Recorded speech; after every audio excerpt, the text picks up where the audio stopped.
All right, welcome to the Iron Sharpening Iron Show. I'm your man, Big Jack StoryTime. This is my man, Walt Talks. This is where we prove we are stronger together, that if each one would reach one, we can all grow and glow. And today we got an awesome show for you. I'm super excited about our guests.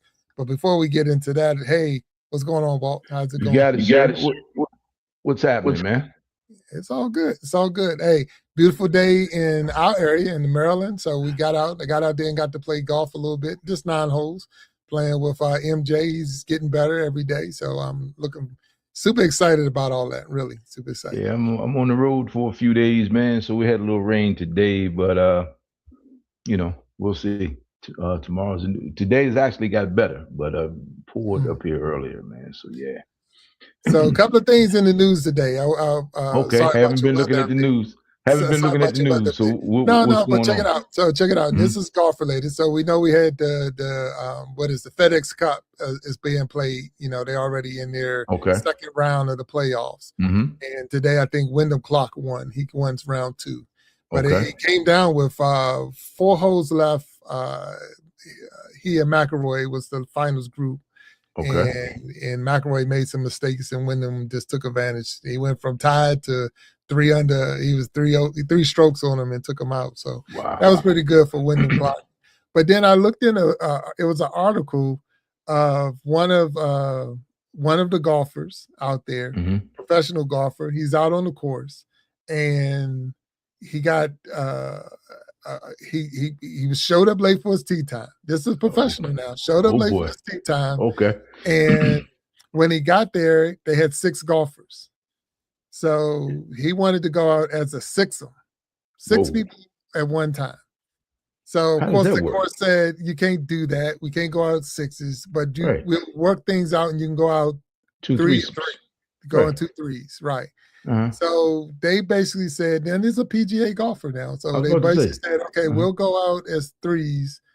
And then around the 4th hole, when they was out of sight of the clubhouse, they teamed back up. The team. Yeah. In the tournament? In the PGA tournament? This was just a regular having fun on the course. But they ended up kicking the pro and the rest of them off. They told him they got to leave. That sounds about right. He said you violated this and that. So how do you feel about that? Is that a good or bad thing? I don't know. What's up? So, I mean, man, we've been there. We played 5. I played 6 maybe once. If you're not holding up the golf course, yada yada yada, I get it. But if the starter who is on the course, he is the man himself. You know what I mean? That's too much power for one man to have. If the marshal starter tells you that's what it is, that's what it is. So basically, they just thumbed their nose at the starter, and he showed them who was really running the show. Yeah. That's what happened. I mean, it came down to egos, man. That's all that happened. No, and I'm with you on that. That's how I felt about it. It was just unfortunate that we have, a PGA golfer out there, flexing in a sense. And there's 2 stories, there's 2 sides to every story. So 3 actually. 3, right. It's your side, my side, and the truth. So with that being said, I've only heard that part, but I've seen it multiple times where people try to put 5, 6 people out there at the same time. Sure. If you're holding up things, it is a problem. If it's not holding up anything, I don't see it all the time. But let's just follow the rules. We get out there, have fun. 2 3s just as good. We've played plenty of times. All the time. We meet up at the end. We don't have to play 4 hours together in a group. We can go out and play. But they did see that they had 6 balls laying on the green from a par 3, and it's like I gotta go. So, but here's the thing, man. For me, this is the part I don't understand. How does that make the news? That's the problem I have. I think the golfer said remember, it's 2 sides to the story. So when the golfer made his comments of what happened, the golf course came back with their comments. So that's exactly. So if you're wrong, why not just shut up and do your thing, man? If you're wrong, man, you just got to take low and let it go. But he's wrong, and then he's going to get personal. So now he's done. So now the world knows him. It's not as a PGA golfer, but as the guy who's kicked off the golf course. 100%. Yeah. So everybody knows your name for the wrong reason. They said they made the comment, "Do you know who I am?" Like, exactly. I was just about to say, it sounds like, "Do you know who I am?" Came through there and it said, "No, you don't know who you are." Yeah, that's right. Yeah. Don't know who you. But anyway, man, we got a great show. Thank you for breaking that down with me. Let's bring our guests up and let's kick this show off, right? I'm excited, man, because I don't know what's going on. That's good. Hey, 100%. All right. So with that being said, thank you all for tuning in to the Iron Sharpening Iron Show, and let's bring our guests to the stage. Let's do it.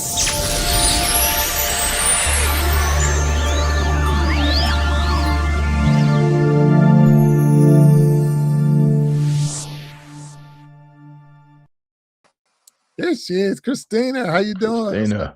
Hey, it's an honor to be here. Thank you for having me. Oh, you're welcome. And thank you for being on the Iron Sharpening Iron Show. I am Big Jack StoryTime, my man Walt Talks.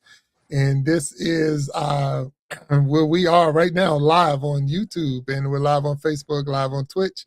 And when this show, once it's over, we'll cut it up and put it in shorts and put it on TikTok and Instagram and all those other cool places. So, but thank you for being here. So I'm so excited. No, look, I'm excited, and I know, as Walt always say, he don't know what's going on yet, so he's excited. But I'm looking at a poster. I'm guessing it says "Trust God no matter what." There you go. So yeah, that's a great start. I mean, that's good information. That information travels well. Trust me. Yeah. That is. So, Kristina, for everybody that's out there, can you tell us a little bit about yourself?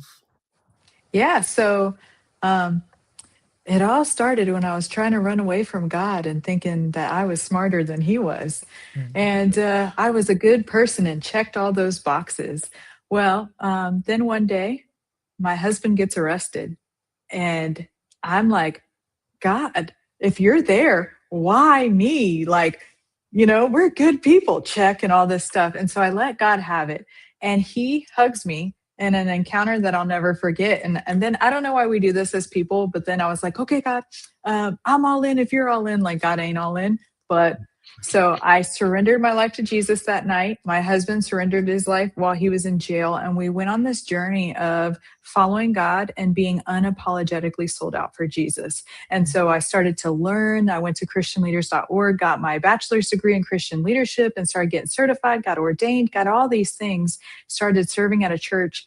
And in the church, it was awkward, right? Because at church, there's a married group, there's a singles group. But what about the lady whose husband's incarcerated group? Is there a group for that? Wow. No. So people don't realize that sometimes God has you in a season of uncomfortable moments to build something better. And so I was able to build a recovery ministry and started doing that, started jail and prison ministry, homeless ministry, street ministry, all these other things. And it was so uncomfortable to do, but it was the best blessings of my life. So when you ask me who I am now, I'm sold out for Jesus. I'm a person that just goes with the flow, but also loves fiercely. And I'm unapologetically me. And so I love to serve and help, but I'm also more of a, all right, God, what's next? And so my joke is I said I'd never work with kids. I'll do jail, I'll do prison, but I'm not working with kids. I'm in youth ministry right now. I'm in a youth classroom. Bless your heart. I learned the hard way. That's it. You ever want to make God laugh? Just tell him what you're not going to do. What you're not going to do. Yeah. Oh, boy. So now you got me stumped when you went back to husband went to prison. So So you got to give me a little bit more detail on this story. So what, we walk in the street, we're doing good, we're having a good time, checking all the boxes. You can get arrested for that. I've read about that in the scriptures, but was this the reason? I mean, come on. No. So when he got arrested, it was more of it was a complete shock of the world. And God said, stay with your husband. You're going to do great things. And I was like, stay with my husband. I want to burn him down in this house, Lord. Like, what you mean stay with my husband? And so the focus wasn't even about what happened or what was done. It was more of, how do I walk with this and learn how to be the wife? Because I worked at a police department, which is completely awkward. I was looking at my cell phone, looking at the doorbell camera with my coworkers arresting him. And so that was a very fun time. Do not recommend. But you know what? It was the best, worst moment of our lives because we surrendered to Jesus separately and we had to learn what that looked like. It was almost like the wilderness journey. Even though you're married, we're doing it separate and we're doing it in parallel of each other. And so as we were going through the motions of what does this look like, God said, you got to talk to him. And I'm like, talk to him. I don't want to talk to him. I want to, you know, like I was mad, like Latino mad, like I want to put you in the face and I'm done with this. And Lord, like, we're not doing that.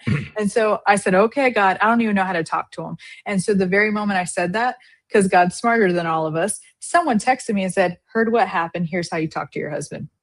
Oh, wow. So every moment was us connecting back together. And so I had to reconcile, I had to heal, I had to learn what that looked like. And the very first chat we had was on a video chat. And I was thinking, oh, I'm gonna be angry Latina, you know, like, and the very first thing I said to him surprised me. And it was totally Holy Spirit was, I forgive you. And I could feel the weight fall off of me. You felt relief too. That day, forgiveness was for me, not for him. And so, and also for him, but you know, it was. Oh no, but for you, because that's a lot to hold on to. That's a lot to carry. It is 100%. Yeah. Wow.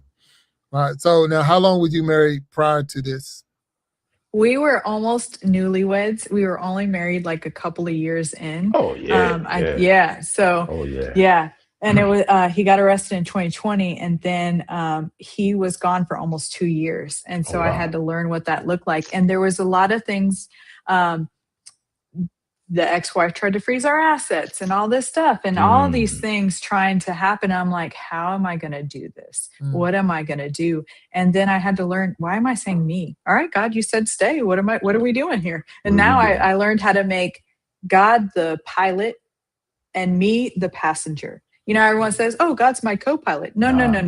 I don't want to be co-pilot. You do better than me anyway. So I had to learn how to surrender the control I wanted to have in the situation. And so I start getting visions of my husband ministering to other people. And he's like, ministering to other people in here? And he started ministering to other people. We gave out, you know, Dr. Tony Evans, we gave out his study Bible to over 37 people in the jail and prison while he was there. And they'd give their life to Jesus. They'd surrender, they'd change, they'd do whatever, and their families were better for it. And so there was a lot of ministry inside of our pain that now we help people break free from those things and we help people heal from that. Wow. Yeah, that's a amazing start, you know, to a ministry. You know, so most people don't have to go through, or they go through some things, but you know, like you say, to be in parallel with each other in two different basically worlds, because you're on the outside looking in, he's on the inside looking out. But you're both with the same ministry or the same mission, and which is really cool. So without going into what he had to go through, and I know, like I say, a lot of it was you, and that's why I asked about how long had you been together, because sometimes, you know, that matters. Yeah, it's one of those things where it's your first time that you had to be by yourself. It was your first time you had to do, you know, you had to grow. And sometimes when you have a person that's right there with you that you can see and touch every day, it hinders you from growing because you're always leaning on that person. So let me remove that person for a moment, for a season, and it allows you to grow. And now look how strong you are. So that's awesome in itself. All right, that's good. So go ahead, Walt. I see you. Well, you know, a couple of years. I'm guessing that whatever happened, you know, like I said, we don't need to know the circumstances, but whatever happened is out of character for the person that you married, correct? Yeah. So it stemmed from trauma, and I can't get into it right now. We don't need that. Well, because kids, our kids are still young. I get it. But I'm saying for you, it's like, was it like, where did this come from? I mean, I'm guessing it caught you by total I was surprise. completely, totally blindsided. But you know, the first thought I had, and I don't know where it came from, was who hurt you? Okay. And so what I learned is God never wants bad things to happen to you, but like the story of Joseph, if you allow it, he will use it for good. Right. And so where we hurt, we have the authority to help other people heal if we will be healed ourselves. And so I learned, what does healing look like?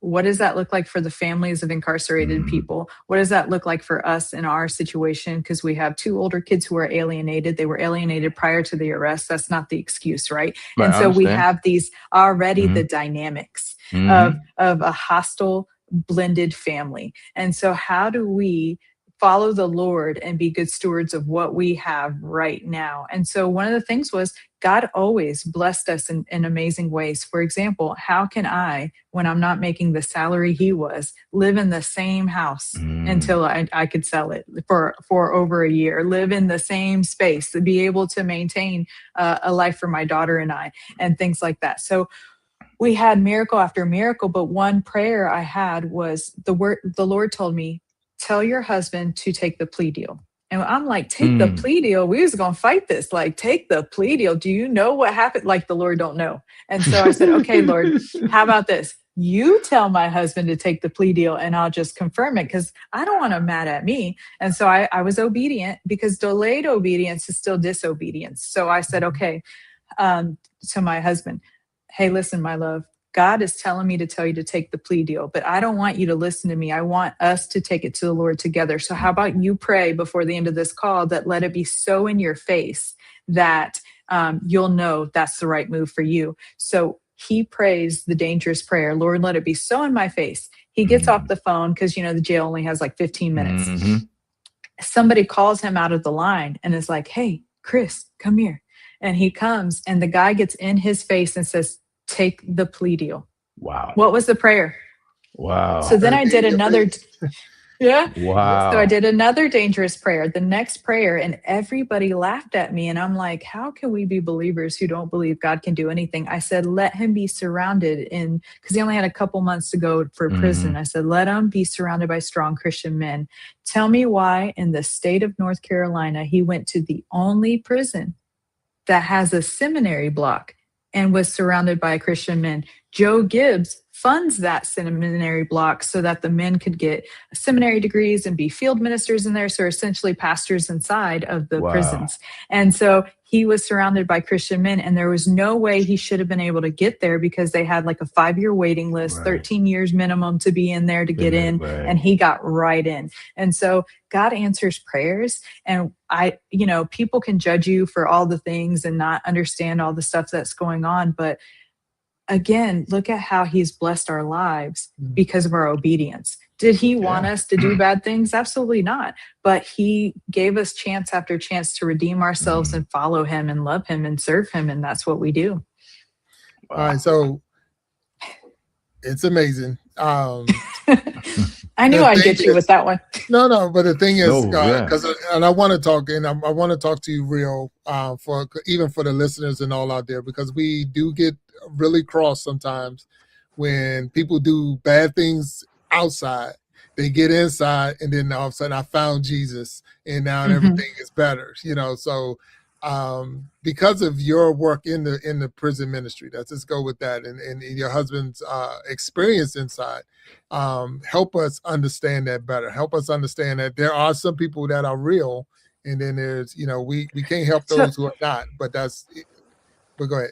Scripture calls us to help walk with people, but they have to carry their own load. And so there needs to be an understanding how to help people. So when I did prison ministry and I ran the recovery ministry at the same time, I invited every single one of them, because they were local, to come to my recovery ministry. We would help them. We would not do for them, but we would help them learn how to do for themselves.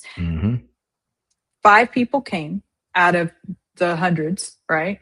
And then one person has transformed completely, with the exclusion of my husband. We're not going to count him. Right. And so we can't look at, this person's going to change whatever. My job is to share Jesus with them. Their job is to accept it or not. I don't need to decide who that is. I'm ministering right now to a person who murdered their mother in prison. And his mom was a witch.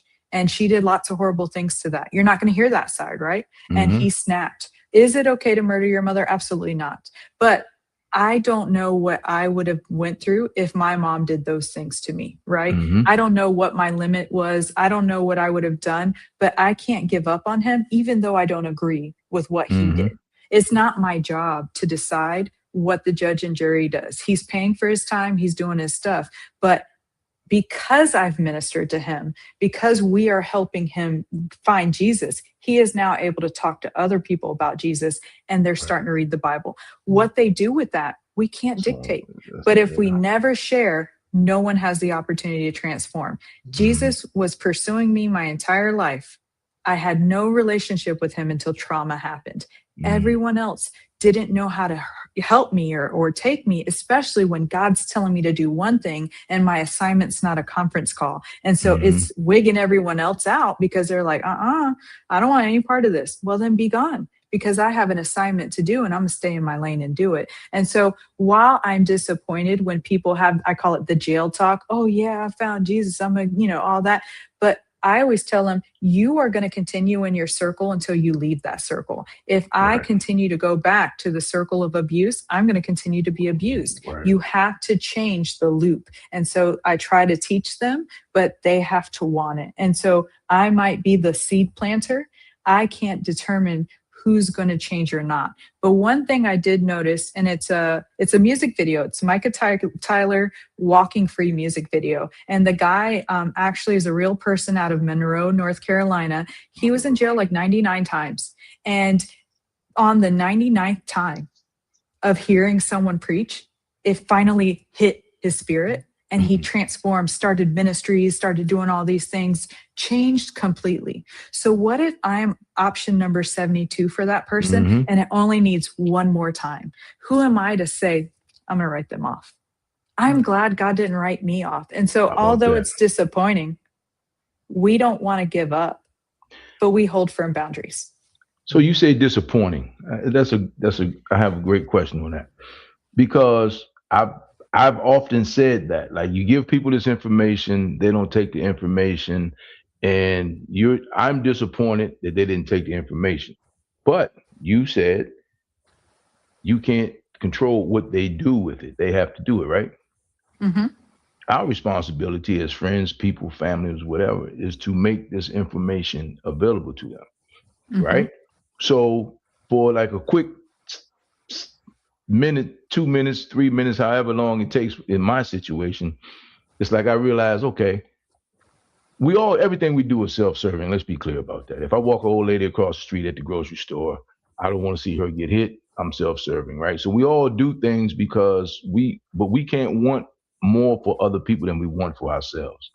Our responsibility is just to give them the information. Just like you knew the information when you were running from God, right?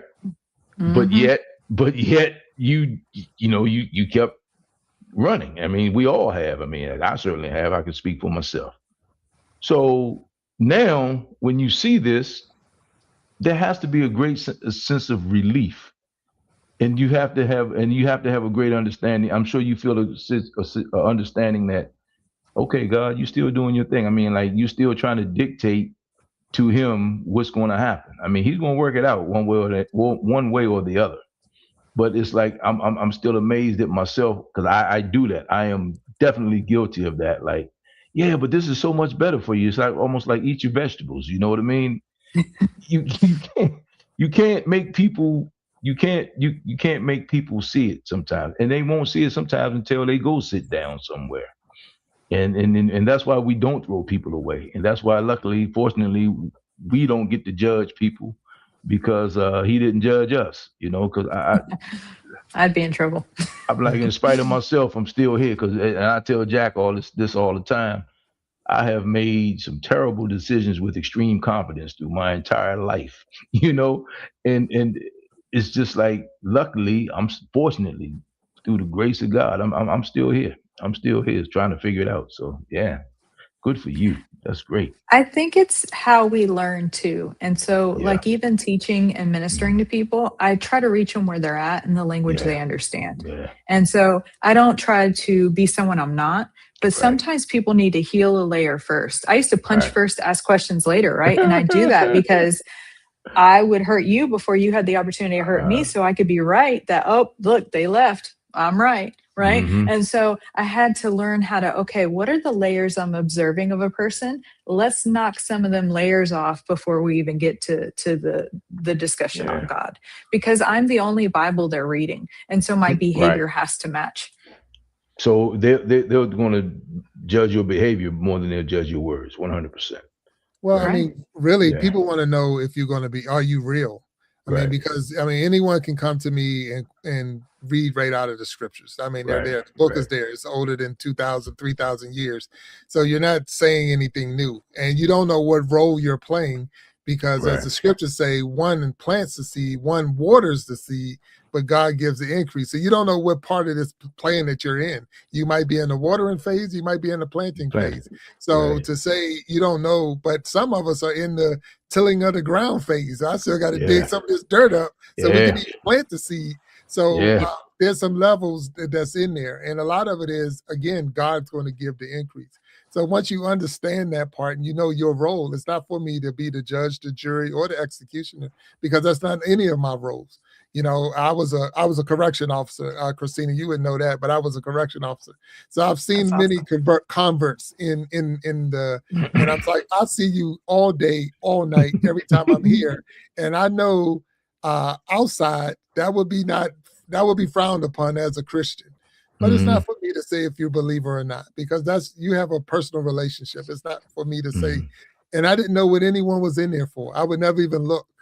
And they would come and do you know what I'm in for? Nope, I don't. You know what you're in for. I don't need to know what you're in for. All I know is it used to be my joke. I know you're not in here for skipping Sunday school. That would be my joke. I know you're not in here for skipping Sunday school. So with that being said, you know, it was just one of those, it didn't matter what you was in here for, because I didn't put you here. My job was just to watch you. And that's what I'm doing. And I'm going to make you safe and keep you safe. I'm going to respect you. I'm going to let, you know, meaning that you was, as I say, it was a men's prison. So I said, you was a man when you walked in, you'll be a man when you walk out, as far as I'm concerned. So that was all it was about for me. But at the same time, you know, the word is on your heart. The word is in you. You want to share all of these things. And then, like you say, when you're obedient, you'll share when it's time to share. Sometimes it's just listen. Sometimes just listen. Listen goes a long way. But then it's time to talk. But sometimes we talk so much that we don't hear what the other person is saying, and they're not getting anything with that. So I want to share this little part, because I know you said you did prison ministry, then you said recovery. So how did the recovery go? So you're in this new church, and they got the couples, and they got the children, and they got the singles, and now all of a sudden you come in with your this problem. Yeah. We're the broken. So I am a researcher by nature. I'm just I'm just a nerd. And so I was like, let me look and see what healing ministries there are out there. And so I found a Celebrate Recovery at a different church. And I'm like, well, I go to this church. I think every church should have a recovery. And so I went to I wasn't an alcoholic by any means, but I wanted to investigate what these groups look like. So I went to AA, I went to Codependence Anonymous, I went to all these places, and I'm like, what do they have in common? Why are these people? What's good? What doesn't work? What, you know, all the stuff. And I went to the preacher's wife and I said, hey, it'd be a really great idea if you guys started Celebrate Recovery. It looks like a great plan, you know, whatever. I'll help, you know, whoever leads it. And she's like, I've been praying on that. How about you lead it? And I thought here's where you think you're smarter than God. I'm like, oh, no, not me. I was thinking like, okay, how about if God funds it, I'll lead it. Thinking that's the end of that, case closed. I go to work the next day. A guy shows up at my job, asks for me by name, hands me a check, and it says from God. I kid you not, $2,000. Covered the whole program because I wanted kids, teens, and adults. I wanted it all. It covered everything to start it. Wow. And in the memo, from God. From God. Yeah. Wow. I guess I'm starting a recovery ministry. So that was. So now with the recovery ministry, I know you focus on, is it just all the different issues that you everything? Okay. So I wanted to focus on anything and everything. So it was more than just Celebrate Recovery. It was helping people break free from pornography. It was helping people break free from pride. It was codependency. It was anything you needed to get that log out of your own eye just to be healed. And so the goal was to give you a hand up, not a handout. And so there was no judgment. You were mixed in. I did not want to hear, I am an alcoholic. You're not an alcoholic. If the Holy Spirit lives in us and we're speaking to whatever we say and whatever we say is so, that's not what I want you to say, right? I'm achieving victory over whatever, fine, but you are not that downfall. You've got to break up with it. You got to stop identifying as it. And so what I learned was what you identify with will keep you trapped. And so if you feel like you are unworthy, you're right, because you will not get out of that loop. And so I learned about people being stuck in a loop, and I had to learn how to kind of, with like a chainsaw, break that loop and bring a new path. And so there's a thing called neuroplasticity, which is a fancy way of saying the rewiring of your brain, which is Romans 12, the renewal of your mind. And so I was like, if we can renew the mind and do something different, then they're going to be different. And that's what we did. And we focused on the renewal of the mind, doing life together. So there was something for everyone, but I wasn't running everything. Like, I am not your God. You know, we can do family, we can be family, we can do life, but there needs to be other people in place where you don't rely on one person, because then it becomes prideful and then it becomes all these other things. And it takes away from letting God be God. But people need to walk with you for a while. And so it's a imitate me as I imitate Christ moment, where they were walking with me as I was just 5 minutes ahead of them. And so you just got to be 5 minutes ahead of someone to help them lift up. So now, would you just explain, how's that any different in church? So everybody sitting in the pews got something going on. So is it just where I got my daily word on Sunday, but this is where I had an extra classroom or group session that I can come and get a little bit more fuel and food? Right. Oh, sorry. In a non-disrespectful way, it wasn't a TED Talk. We were showing you and we were walking you through it, and then you had time to process and discuss. And so now we gave you, depending on how many people were in the group, and we tried to keep them small, so we had a lot of groups. You had men with men, women with women. There was never a reason that a woman needed to tell a man anything and a man needed to tell a woman anything in a private, personal setting. Women with women, men with men. And so having that couple minutes to talk, and you're not allowed to slander anyone, you're not allowed to talk about anybody else, you're only allowed to talk about what you're going through, your life, your anything. And so I made sure my leaders would only speak truth about what they were going through, because I had been to other places and their leaders were like, oh, this was a great message and all that stuff. And I'm like, how am I going to tell you all my stuff and you don't tell me anything? So I would lead by example. I'm like, let me tell you what I messed up on today. Let me tell you how good God is and what I learned. And so people learned from me because I was honest, real, and raw. And I would just throw it out there. And I'm not afraid to say anything about me. Anyone else is their business, right?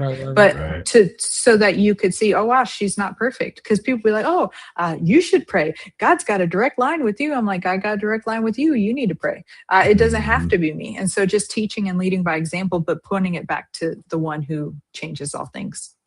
No, thank you for breaking it down. Because again, the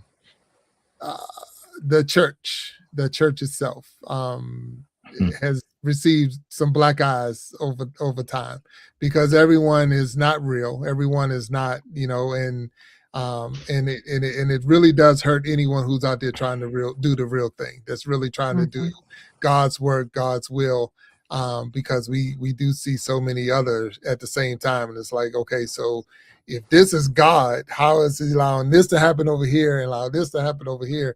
And it gets confusing. So, and I know that to be true. So with that being said, I appreciate you sharing your parts to that and explaining how what makes the sessions different, or the ministry that was not so much created, but that you brought to the church that you were part of. And that was something that was probably needed. And it might be, I'm not even sure how it's doing. So how is that ministry doing now from the time you brought it to now? Funny story. Okay. I was actually let go from that church because people were coming to me. I was part-time and they were going to me and not the other pastors. There became this rift, and I would go to them directly for things. And then I would ask and they wouldn't do the things. And then it was like, oh, you're not being cooperative, and oh, you're not doing this. And it was like the finger pointing where you keep telling me I'm not doing, but how many fingers are pointing back at you? That's right. So there was a ministry partner that wanted my position, slandered me for an entire year. Finally got the position. Don't know how they're doing now, but I was in limbo and I was like, okay, Lord, he told me to leave a year before I did. And I didn't leave because I wanted to help the people, but I didn't realize that was a form of pride I needed to break up with, because isn't God God? Can't he take care of the people? Like, why was that my responsibility? I loved them so much that entire year, it was like painfully obvious he was going to make sure that I never went back. And so I ended up writing a book. And one of the things they let me go, they said, because I teach about deliverance and stuff, anything that's in the Bible, we have a deliverance ministry my husband and I run. We do all these things, and we teach about the neuroplasticity, rewiring of your brain. Be careful what you speak, renounce and, repent for things, bloodline repentance, where, hey, we don't know what our ancestors did, but there's generational curses. And so depending on what is going on in the line, there's certain categories of people I won't name here that they curse their own bloodline. And so if you have that in your family, you got to repent and renounce for that so that it can break off of you. That's all we do, is like, look in the Bible. This is where God talks about deliverance. This is what we do. We use the word of God, as Proverbs 4:20 to 4:27 talks about, don't go left, don't go right, pay attention to my word. And so we try to use the word as a weapon, because the word is a sword. And so they didn't like that. And they tried to say that I was teaching false theology because they were only focused on the happiness, like the TED Talk, like and so and that doesn't work for people who are hurting. And so many times I walk in the church and I couldn't even go to church because people were crying on my shoulder and I was helping them, and they'd go to me and they wouldn't go to other people. And it wasn't like, oh, look, it's the me show. And I'd be like, hey guys, we need more, like, this is the problems here. And I'm trying to show you what we have, so it was a whole thing. But I published this book. And God said, hey, apply for these awards. And so I started to apply for awards, and I didn't know I needed healing in that area, because the first 2 awards I got, and I've gotten more since then, were for the theology and doctrine of the book. And I was like, it's the real, you can't even, if you had false doctrine, they wouldn't even let you have it. So God redeemed me in so many ways. And people were calling me like, how did you get let go for false theology, but you're getting these awards? I'm like, you're going to have to talk to your people. I'm over here doing what God told me to do. I can't answer those questions. Right. But although I was hurt by that, I was creating hurt too, because somehow I was punching back. Right. And that creates animosity when I shouldn't have been there that last year. I shouldn't have. And so, I pray blessings for them and wish them the best, but I'm thankful to be able to stay real and raw, because that's what people need. Right. If TED Talks worked, we'd be fine. So basically you just held the mirror to the leadership, and maybe not the congregation, but to the leadership. And they didn't like what they saw. Nah.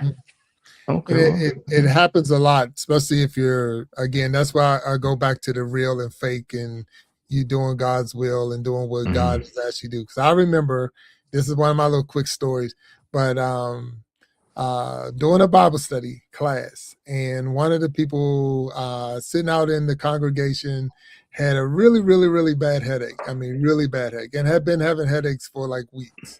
So I called that person up, and we prayed with that person. And I used the olive oil that was there. So I anointed her head with oil and prayed with her, blah, blah, blah. And I'm not saying I did anything, because all I did was what the scripture told me to do. And but her headaches went away.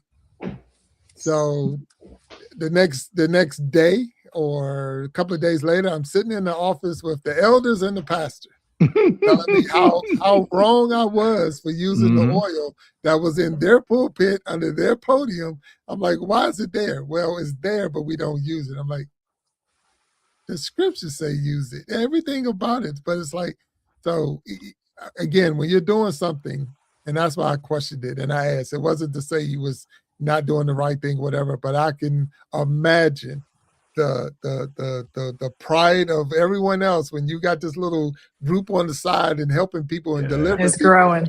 Oh my God, how dare you come in here and take church? You taking church. You're trying to build your own congregation. It is so much, and unfortunately. So, but you talked about your book. So I got to pop it up on the screen, and I want you to break May it I down. add a disclaimer for the church part real quick? And I want Okay. people to understand, we don't go to church for other people. We go to church for God. And you 100%. might be the person that goes into church and makes a difference. So don't give up on church. Yes, that church hurt me and I hurt that church, right? There was friction, but there were a lot of good things that came from that friction that needed to happen. So don't ever quit on God because of people, because people will always fail you, but God never will. No. All right, sorry. Disclaimer. No. Hey, thank you for all those who are out there watching Iron Sharpening Iron Show. We got Miss Kristina Gibbons, if I make sure I say it right. Okay. And if you haven't hit that like button, please hit the like button. If you haven't hit the subscribe button, please hit the subscribe button. And we do have your book, at least the cover. Anyway, we're going to put it up on the screen. All right. So there we are. All right. Is that the book?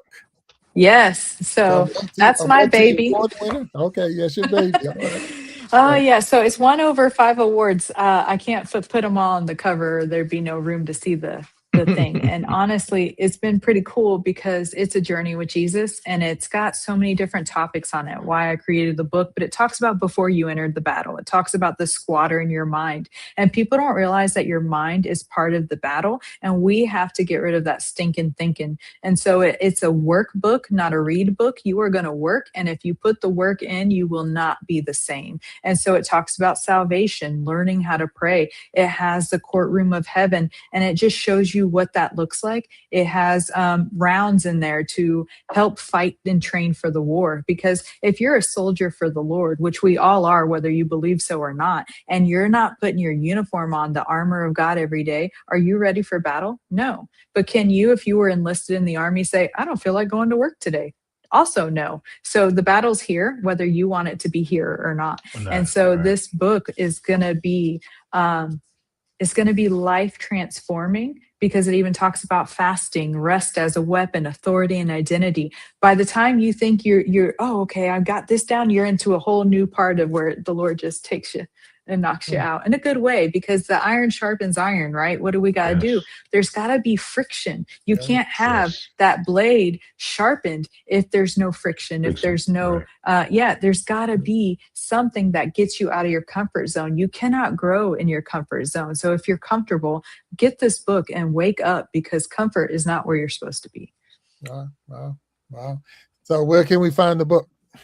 Amazon, or anywhere books are sold online. But if you look up From Battlefield to Breakthrough, Amazon.com is probably going to be your fastest choice. You can do Barnes & Noble, Books A Million, things like that. But the goal is for you to do it. It's not good enough just to purchase it. It will change your life. And that's what I want to see, is the feedback that we've gotten from this book has been amazing for the people who have done it. And so don't look at this as, oh, I'm going to get this book and put it on a shelf. This is a life-transforming book, if you would allow it to be, from my years of experience in recovery, walking with the Lord, getting hit by 2x4s myself, breaking down the Christian language and what Scripture says versus what people say Scripture says. Like, here's the historical context. Here's what the Greek word says. Look at the Hebrew and things like that. And not in a way that's overwhelming, but it's lesson, example, now your turn, because you learn by doing. And that's why it's a workbook, because you got to do it yourself. Okay. All right. Well, that's a great plug for the book. If you haven't already, I'm going to put it back up on the screen real quick just so we can see it again. Make sure you go to Amazon.com or wherever books are sold and look for From Battlefield to Breakthrough, the Foundation by Kristina Gibbons, award winner, Kristina Gibbons. So definitely check that book out if you get a chance, and do it, not just buy it, do it. That's right. There you go. Workbook, not a read book. It's a workbook, not a read book, 100%. So thank you for even bringing that to our attention. So how is the ministry going now? So you're not with that church anymore. I'm not with that church. Yeah, I'm not sure. I'm so sorry for interrupting you. I get so excited. I'm not sure. So I wanted to lick my wounds for a little bit. And God said, one day you're going to have a church. And I'm like, does that mean right now, Lord? Because I ain't ready for no church right now.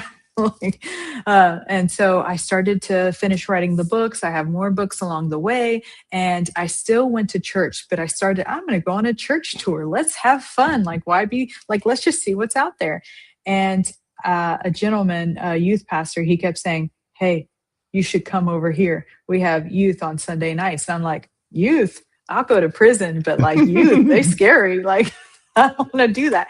And so I said, because I thought I was being smart, I taught a women's group on Sunday nights. And I said, okay, Lord, if you want me to do it, and I don't know why I don't know better by now. I said, if you want me to do it, let the ladies tell me they'd prefer like Monday night or Thursday night, because those are the only 2 nights I have free. Guess what? The very next meeting was, hey, can we move this to Monday?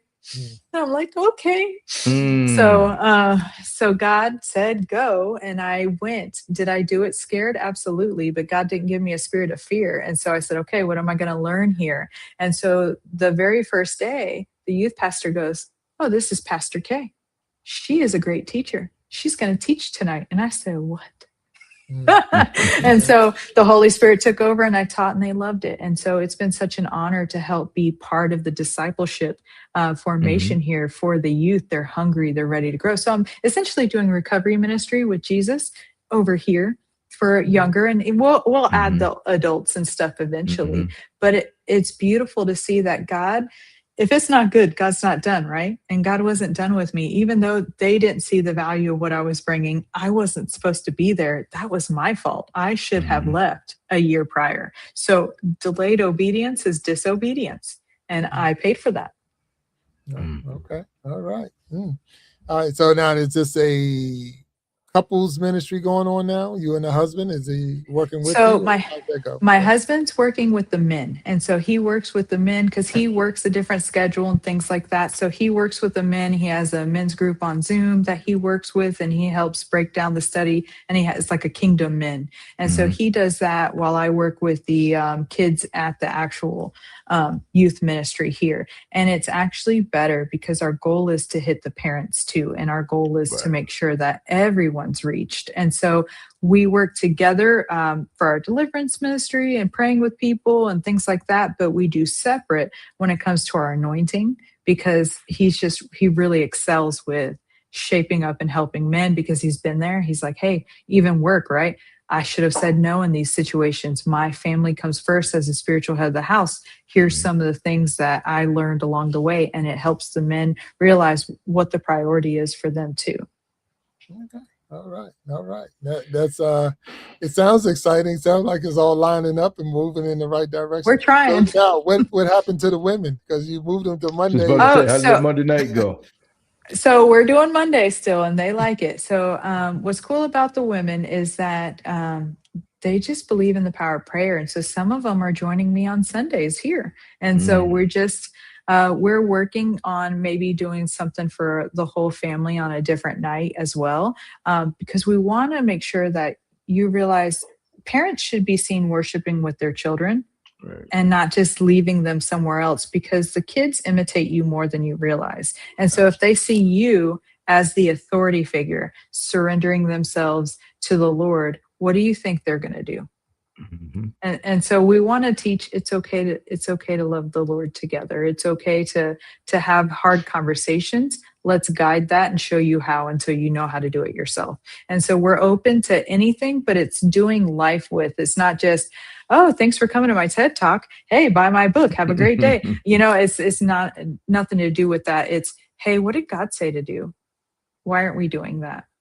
Well, okay, now we're in the loop. How do we break up with that loop? Okay, where's the chainsaw? We got to break the cycle. And so, there you go. Yeah. What? Oh, sorry. All right. No, I think it was a blip somewhere. I don't know what happened, but I got you. I thought you about to throw a chainsaw up there.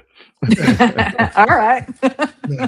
No, it's all good. We're all good. So it's amazing because you're listening to the story and hearing all about it. So let's come outside the church. That's outside the church, because not saying that you can spend every waking hour serving the Lord, but you don't have to be inside the church.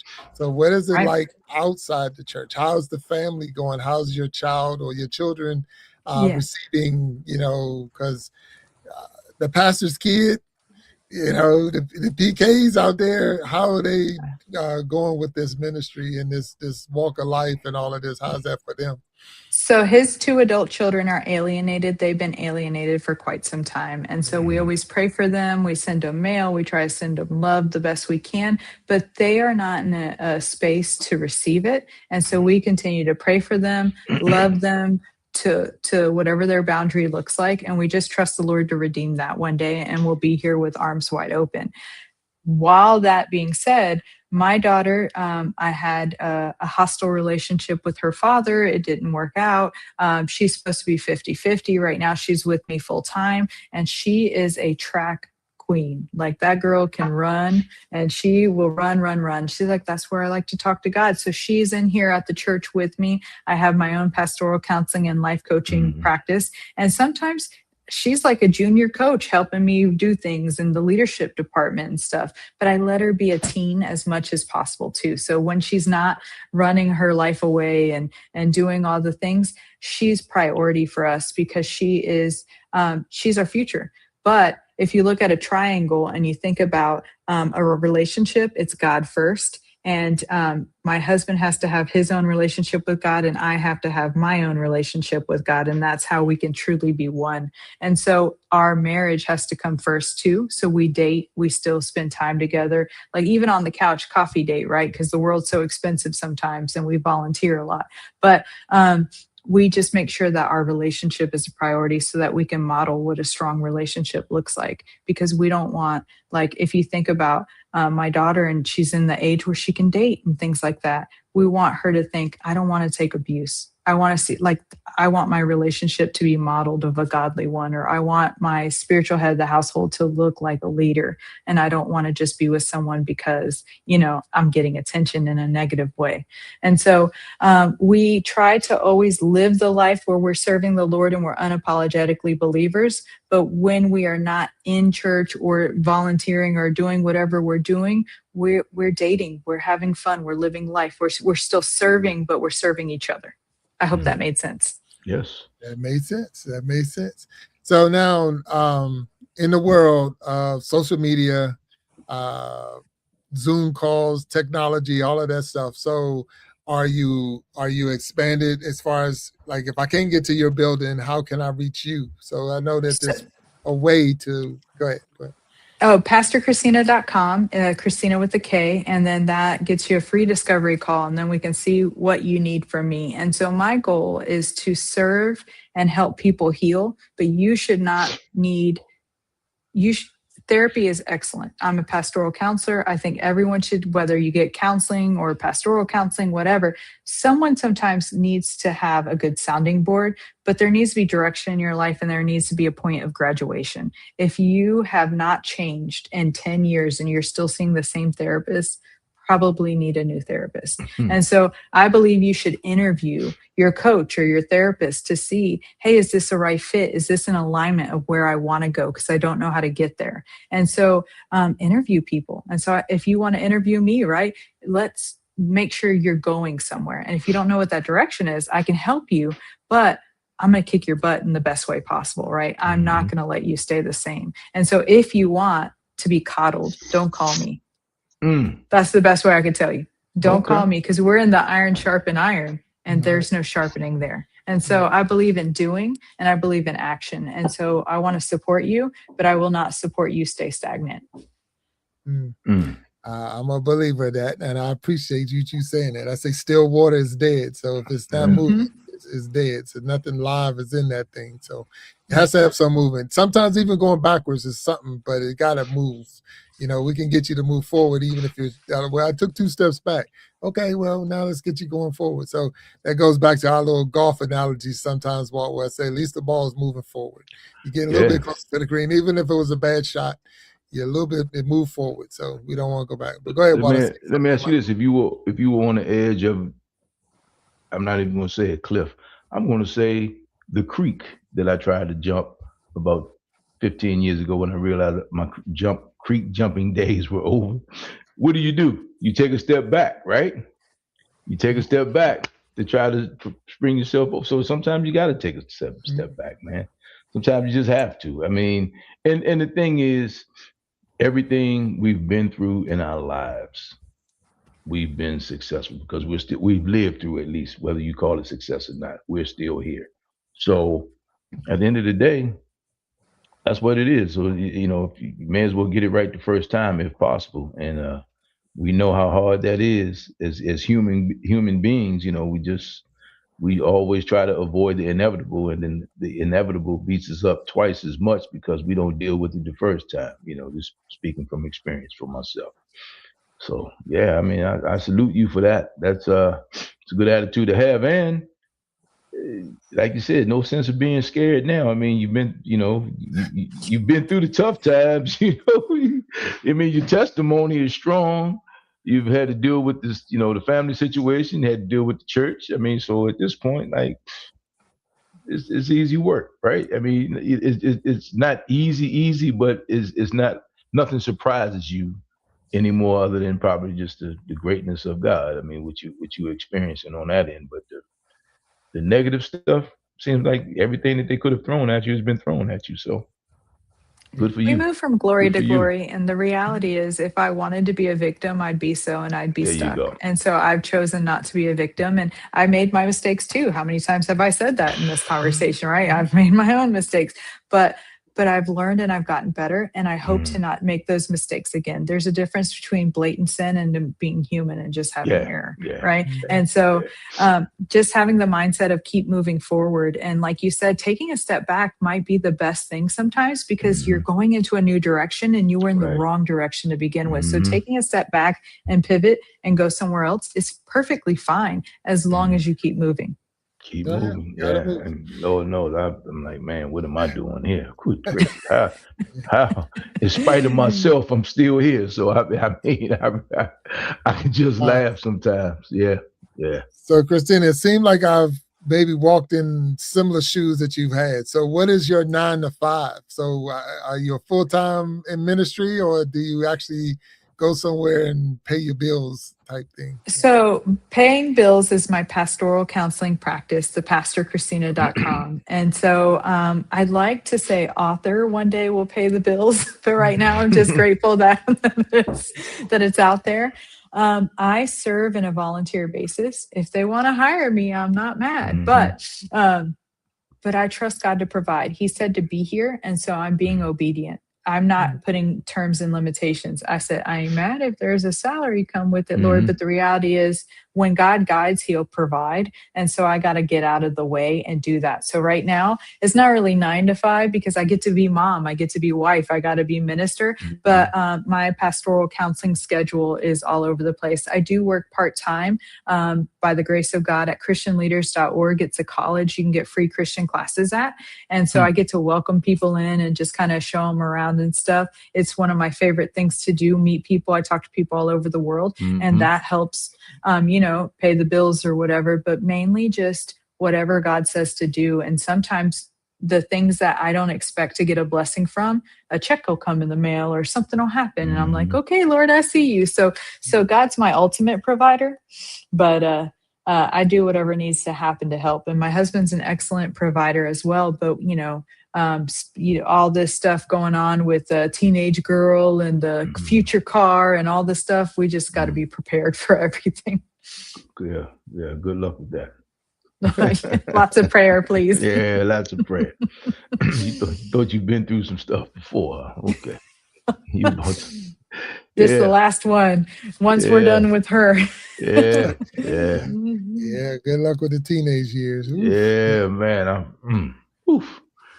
Yeah, but So we're not gonna go into teen. That's a whole different show, different. But without that, and that's good. So we're really at the end of the hour. So Kristina, is there anything that we didn't touch on? Is it something that you say, man, I forgot to say, or I wish I would have said?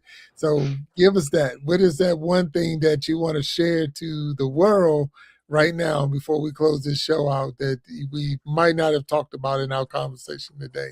So please share that. What's really impressed on me is, don't slander your spouse. whoever you are, right? Don't slander your spouse. Don't be negative about your spouse. That person is not supposed to be your enemy or your friends or whoever. The more you talk negatively about someone, the more you train your brain that you don't like them, and it makes it impossible for reconciliation. And so whatever you say, you're right, even when you're wrong, because you've trained your brain to come into agreement with it. So be careful on how we talk to each other. And it's very tiring to minister to people who slander their spouse and don't see the problem with that, because their whole body language changes with that person. And how do you expect that guy to be your Boaz when you're not willing to be Ruth? And so if I could say anything, is be careful on how we talk to each other, because how we talk to each other dictates what we believe about the other person. And none of us are perfect, and we all fall short. So be careful. I know it hurts. What? Only Jesus. No. Oh, that's man. it. Oh, man. No, Yeah. and that's definitely a good message even to close on, because absolutely. Many times, and you talked about that beam in your eye. So, you see the speck in your partner's eye or someone else's eye, but you can't see the beam that's in your own eye. But that's just life. That really is life, because it's not me, it's you. You're the problem. It's not me. Like you say, the fingers pointing, all of those things that goes on. And we talk about it, we know about it, but so many times we just don't see it, because I want someone to tell me that I'm right and they're wrong. And so I can say, I told you so, or just give you satisfaction on why you're going through what you're going through. It's not me, it's you. So with all that being said, but Kristina, I'm going to ask you to hold back as we close the show out. We thank you for being a guest on the Iron Sharpening Iron Show. Thank you. This was truly a blessing to have you here. I'm going to put the book up one more time for those who didn't have opportunity to see it. But make sure you go on Amazon.com or anywhere else books are sold. From Battlefield to Breakthrough, The Foundation by Kristina Gibbons. And it is a workbook, not a... Let me see. Read book. It's not a read book. It's a workbook. So it is. It's a workbook, not a read book. So do it. Don't just buy it. Do the book. So with that being said, Kristina, we're going to close the show out. We'll ask you to hang back for a second, and we'll talk to you behind stage. Everyone else who's been out there, we thank you for tuning in today to the Iron Sharpening Iron Show.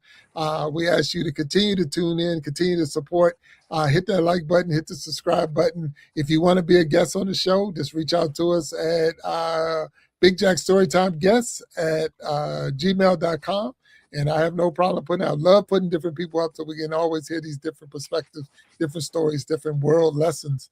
So thank you all. Until next time, have a great week, and we will talk to you later. Kristina, hang back. Thank you. All right, Walt. Thank you, man.